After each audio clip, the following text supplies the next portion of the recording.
So you know you have what's conscious about you, and then you have what's underneath the surface, right? So you have the conscious part of your mind, which is the thinking, the trying, the figuring out, the setting the goals, right? That's all what we do consciously all the time. And then if you were to picture an iceberg, that's at the top. That's the part you could see. Like if you were to picture an iceberg on the ocean, you could see all of the things that were conscious.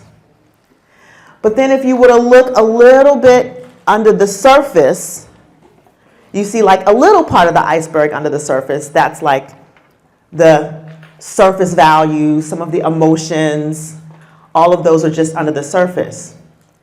But then there's the part of the iceberg that goes all the way to the bottom of the ocean.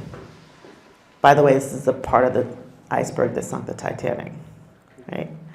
And that is where all of the unconscious stuff is held.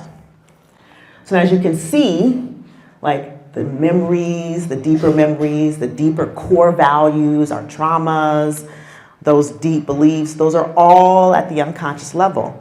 But here's the interesting thing. We all think that we are running the show consciously, but the conscious mind only represents 10% of all of that we do every single day.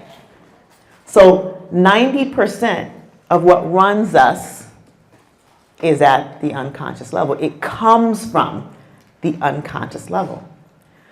So when we're learning about trauma, a lot of this stuff that's coming up for people, for kids, for adults, for us, it's at the unconscious level. And what we're going to learn is that by bringing the unconscious conscious, we can actually have access to more power in managing it.